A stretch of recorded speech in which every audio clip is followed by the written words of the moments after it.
Hello बच्चों, तो finally कक्षा 9वीं विषय सामाजिक विज्ञान का ओरिजिनल पेपर हमारे सामने आ चुका है। तो प्यारे बच्चों को बिल्कुल भी टेंशन नहीं लेना है। पूरा का पूरा ओरिजिनल पेपर हमारे सामने है और आपको पूरा का पूरा सॉल्यूशन भी प्रोवाइड करवाया जाएगा। तो आपके डेफिनेटली इस बार 75 में 75 नंबर आने वाले हैं यदि आपने इस पेपर को पूरी तरह से कंप्लीट कर लिया तो। ये है प्रश्न 1 हमारे सामने, सही विकल्प चुनकर लिखिए। पहला क्वेश्चन है, कर्क रेखा निम्न में से किस राज्य से होकर गुजरती है? तो इसका आंसर हो जाएगा option number the Madhya Pradesh. अगला क्वेश्चन है, रूस की क्रांति कब हुई? तो इसका आंसर हो जाएगा 1917। अगला प्रश्न है हमारे सामने, प्रारूप कमेटी के अध्यक्ष थे? तो इसका आंसर हो जाएगा डॉक्टर राजेंद्र प्रसाद। अगला क्वेश्चन नंबर 4 हमारे सामने, पालमपुर में गैर कृषि क्रियाएं हैं? तो इसका आंसर हो जाएगा उपयुक्त सभी, परिवहन भी हो जाएगा, दुकानदारी भी, लघु विनिर्माण भी। अगला प्रश्न है 5वां, संसार में क्षेत्रफल की दृष्टि से भारत का स्थान है? तो इसका आंसर हो जाएगा 7वां।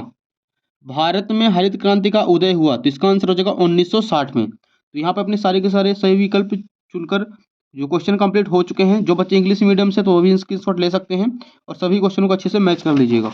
आज ये अगले क्वेश्चन देखिए, प्रश्न 2 है हमारे सामने, रिक्त स्थान में सही विकल्प चुनकर लिखिए। पहला क्वेश्चन इसका, विश्व का सर्वोच्च पर्वत शिखर? तो इसका आंसर हो जाएगा माउंट एवरेस्ट। अगला क्वेश्चन नंबर 2 है, 1914 में रूस पर शासन था? तो इसका आंसर हो जाएगा जार निकोलस द्वितीय का। अगला प्रश्न है, भारतीय संविधान लागू हुआ था? तो 1950 हो जाएगा इसका आंसर। 1950 में भारतीय संविधान लागू हुआ था। अगला प्रश्न देखिए, जो अपने परिवार के साथ खेती का काम करते हैं उसे कहते हैं, उसे छोटे किसान कहते हैं। अगला प्रश्न 5वां है, भारत में नेशनल पार्क कितने हैं? तो 103 हैं। सर्वाधिक जनसंख्या घनत्व तो किस राज्य की है? तो इसका आंसर हो जाएगा उत्तर प्रदेश। अगला प्रश्न है, खाद्य सुरक्षा का अर्थ है सभी लोगों के लिए सदैव? प्यारे बच्चों, इसका आंसर हो जाएगा भोजन की उपलब्धता। तो यहाँ पे अपने जो रिक्त स्थान थे पूरे के पूरे कंप्लीट हो चुके हैं, आपको स्क्रीनशॉट ले लेना है। 7 ठो रिक्त स्थान है, सभी एक एक नंबर के हैं। यहाँ पे इंग्लिश मीडियम से भी है, जो बच्चे इंग्लिश मीडियम से है तो वो भी अपना टिक करते चलेंगे। आज ये सही जोड़ी बनाकर लिखिए, स्तंभ आ और स्तंभ ब है। पहला है गंगा, तो इसका आंसर हो जाएगा भागीरथी नदी गंगोत्री। द्वितीय विश्व युद्ध, तो इसका आंसर हो जाएगा 1939 में हुआ था। मध्य प्रदेश की विधानसभा के सदस्य संख्या, तो इसका आंसर हो जाएगा 230। राष्ट्रीय खाद्य सुरक्षा अधिनियम, तो इसका आंसर हो जाएगा 2013। प्राथमिक क्षेत्र तो कृषि से संबंधित है। अगला 6वें का हो जाएगा हिंदुस्तान और इसका हो जाएगा झूम खेती। तो आपको सभी का अच्छे से स्क्रीनशॉट ले लेना है। नेक्स्ट क्वेश्चन देखिए, प्रश्न 4 अगले पेज में है, यहाँ पे इंग्लिश मीडियम से भी है। प्रश्न 4 अजय सत्ता सत्य लिखिए। यहाँ पे पहला क्वेश्चन हमारे सामने है, हिमालय पर्वत की औसत ऊंचाई लगभग 8,000 मीटर है? तो इसका आंसर हो जाएगा असत्य। अगले क्वेश्चन है, बाढ़ और सुनामी एक अप्राकृतिक घटना है? तो इसका आंसर हो जाएगा असत्य। अगला प्रश्न देखिए, गुर्जर बकरवाल जाति के लोग जम्मू कश्मीर में रहते हैं? तो इसका आंसर हो जाएगा सत्य। लोकतांत्रिक व्यवस्था में शासकों को भी कानून का पालन करना होता था? तो इसका आंसर हो जाएगा सत्य। अगला क्वेश्चन है, आम चुनाव 10 साल बाद होते हैं? तो इसका आंसर हो जाएगा असत्य। अगला प्रश्न है, सन 1600 में हिंदुस्तान के कुल भूभाग के लगभग 6ठे भाग पर खेती होती थी? तो इसका आंसर भी हो जाएगा सत्य। तो अपने 7 भी पूरे कंप्लीट हो चुके हैं, आपको अच्छी तरीके से स्क्रीनशॉट ले लेना है। आज ये नेक्स्ट प्रश्न देखिए, प्रश्न 5 हमारे सामने, एक वाक्य में उत्तर लिखिए। जो कि पहले बच्चों 7 नंबर के हैं, सभी क्वेश्चन एक एक नंबर के हैं, 7 ठो क्वेश्चन है। इसका पहला क्वेश्चन हमारे सामने है, रॉयल टाइगर कहाँ स्थापित, कहाँ पाए जाते हैं? इसका क्वेश्चन हम, इसका आंसर हमने यहाँ पे लिख रखा है, सुंदरबन गैंग्रोव वन में। अगला है, थार रेगिस्तान कहाँ है? तो इसका आंसर हो जाएगा राजस्थान में। अगला प्रश्न है, एमनेस्टी इंटरनेशनल संस्था क्या है? तो इसका आंसर हमें लिखना है मानवाधिकारों के दुरुपयोग से लड़ने में मदद। अगला प्रश्न है, संसाधन क्या है? तो इसका आंसर हो जाएगा मानवीय आवश्यकताओं और इच्छाओं को पूरा करना। अगला प्रश्न है, निर्धनता का अर्थ लिखिए। तो इसका आंसर हो जाएगा स्वच्छ जल और सफाई सुविधाओं का अभाव।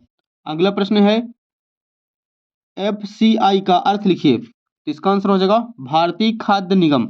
अगला लास्ट प्रश्न है, सरकार का प्रमुख कौन होता है? तो सरकार के प्रमुख अंग होते हैं न्यायपालिका, कार्यपालिका और विधायिका। तो यहाँ पे आप सभी का स्क्रीनशॉट इकट्ठा ले लीजिएगा। ये अपने एक वाक्य जो क्वेश्चन है वो कंप्लीट हो चुके हैं। नेक्स्ट क्वेश्चन देखिए अगले पेज में, यहाँ पे इंग्लिश मीडियम से दिया गया है। अगला प्रश्न नंबर 6 है, भांखड़ा नागल परियोजना क्या है? अगला प्रश्न इसका अथवा है, सिंधु एवं गंगा नदियाँ कहाँ से निकलती हैं? तो आप इसे दो में से कोई एक करा सकते हैं, जो आपसे बनता हो। प्रश्न 7 है रूसी क्रांति से प्रेरित होने वाले भारतीयों के नाम लिखिए। एकदम सिंपल सिंपल प्यारे बच्चों क्वेश्चन है। यदि आपको इनमें समस्या है तो आप कमेंट कर दीजिए, आपको पूरा का सॉल्यूशन भी इसका प्रोवाइड करवा दिया जाएगा।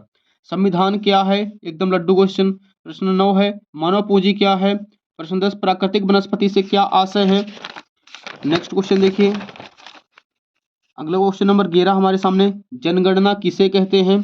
प्रश्न 12 है झूम खेती किसे कहते हैं। प्रश्न 13 है चुनाव क्यों होते हैं। प्रश्न 14 कार्यपालिका क्या है। संसद के कौन कौन से सदन होते हैं, आपको रट्टा है लोकसभा और राज्यसभा। कुलक शब्द को परिभाषित कीजिए।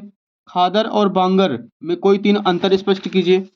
अगला प्रश्न देखिए 17 हमारे सामने, नात्सी सोच के खास पहलू क्या थे। अगला प्रश्न 18 है ग्रीष्म ऋतु एवं शीत ऋतु में कोई 3 अंतर लिखिए। प्रश्न 19 देखिए प्रधानमंत्री के अधिकारों की व्याख्या कीजिए। प्रश्न 20 है भारत के मानचित्र में निम्नलिखित को दर्शाइए। पहला है कर्क रेखा, दूसरा है बंगाल की खाड़ी, तीसरा है नर्मदा नदी और चौथा है छोटा नागपुर का पठार। अगला क्वेश्चन देखिए बच्चों, आप इसका अथवा भी करा सकते हैं। भारत के मानचित्र में दर्शाना हमें अरब सागर को, अंडमान और निकोबार द्वीप समूह, दिल्ली को और मध्य प्रदेश को। प्रश्न 21 है हमारे सामने, 18वीं शताब्दी में फ्रांसीसी समाज के तीनों स्टेट्स के बारे में लिखिए। या फिर इसका अथवा आप लोग कर सकते हैं फ्रांसीसी क्रांति के परिणाम लिखिए। प्रश्न 22 है हमारे सामने, लोकतांत्रिक शासन और गैर लोकतांत्रिक शासन में 4 अंतर स्पष्ट कीजिए। प्रश्न 23 है उन सामाजिक और आर्थिक समुदायों की पहचान करें जो भारत निर्धनता के समुच्च निरूपाय है। यहाँ पास पहला क्वेश्चन देखिए, निम्न में से आरक्षित वनों का सर्वाधिक क्षेत्र किस राज्य में स्थित है। तो इसका आंसर कर देना हमें ऑप्शन नंबर था मध्य प्रदेश। प्रश्न 2 है मेटरनिख चांसलर था, तो इसका आंसर हो जाएगा ऑस्ट्रिया। प्रश्न 3 एशिया को यूरोप और उत्तरी अफ्रीका से जोड़ने वाले मार्गों को किस नाम से जाना जाता है। इसका आंसर हो जाएगा सिल्क मार्ग। प्रश्न 4 है संविधान की व्याख्या करने का अधिकार है न्यायालय को। प्रश्न 5 सार्वजनिक उद्यम का स्वामित्व निम्न में से किसके पास होता है, सरकार। प्रश्न 6 है स्व सहायता समूह में बचत और ऋण संबंधी अधिकतर निर्णय लिए जाते हैं, तो इसका आंसर हो जाएगा सदस्यों द्वारा। आ जाइए बच्चों, इसके बाद प्रश्न 2 देखिए, रिक्त स्थानों की पूर्ति कीजिए, जो कि ये भी 6 नंबर के आने वाले हैं। इसका क्वेश्चन 1 देखिए, हौज खास का निर्माण अलाउद्दीन खिलजी शासक ने करवाया था, तो पहले का आंसर हो जाएगा अलाउद्दीन खिलजी। प्रश्न 2 नूडल्स चीन राष्ट्र से पश्चिम देशों में पहुंचे थे, तो दूसरे का आंसर हो जाएगा चीन। प्रश्न 3 है सत्ता की साझेदारी लोकतंत्र की आत्मा है, तो तीसरे का आंसर हमें कर देना है लोकतंत्र। प्रश्न 4 है भारत में मानव विकास रिपोर्ट मध्य प्रदेश राज्य ने सबसे पहले जारी की थी, तो चौथे का आंसर हो जाएगा मध्य प्रदेश। 5वां है छिपी बेरोजगारी ग्रामीण क्षेत्र में पाई जाती है, तो 5वें का आंसर कर देना हमें ग्रामीण। 6वां है भारतीय रिजर्व बैंक केंद्रीय सरकार की तरफ से करेंसी जारी करता है, तो 6वें का आंसर हो जाएगा भारतीय रिजर्व बैंक। आज ये पहले बच्चों, इसके बाद प्रश्न 3 देखिए, सही जोड़ी बनाकर लिखिए। एक साइड दिया गया है आ, दूसरी साइड है बा। क्वेश्चन 1 है सबसे कम साक्षरता वाला राज्य है, तो इसका आंसर कर देना बिहार। एकात्मक शासन व्यवस्था, तो इसका आंसर हो जाएगा श्रीलंका। ब्रुसेल्स, इसका आंसर हो जाएगा बेल्जियम। रोलेट एक्ट, इसका आंसर हो जाएगा 1919। यंग यूरोप, तो इसका आंसर करना हमें 1833। प्रश्न 6 टिहरी बांध, तो इसका आंसर हो जाएगा उत्तराखंड।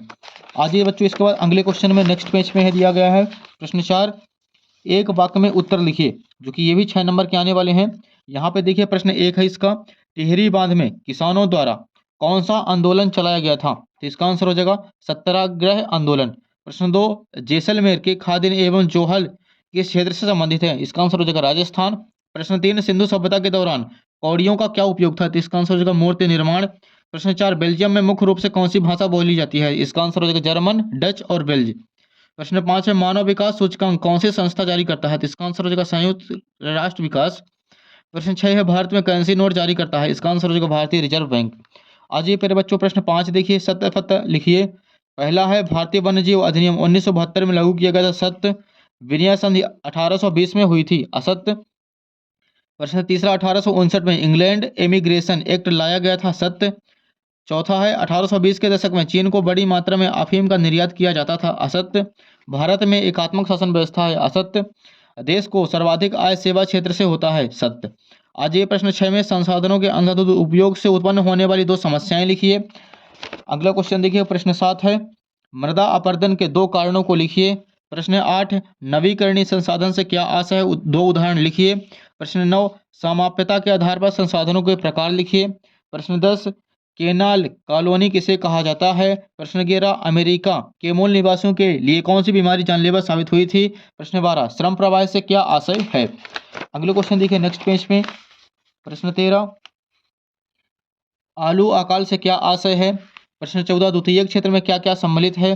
प्रश्न 15, जन सुविधाओं का क्या अर्थ है? प्रश्न 16, मनरेगा के प्रमुख प्रावधानों के नाम लिखिए, कोई दो। प्रश्न 17, असंगठित क्षेत्र में मजदूरों के सामने आने वाली कठिनाइयों को लिखिए। प्रश्न 18, जैव विविधता को प्रभावित करने वाले कोई 3 कारक लिखिए। अगला क्वेश्चन है प्रश्न 19, एकात्मक शासन प्रणाली के 3 दोष लिखिए। प्रश्न 20, ऋणों की 3 शर्तों को लिखिए। प्रश्न 21, महात्मा गांधी जी के अनुसार सामाजिक अपंगता केवल राजनीतिक सशक्तिकरण से ही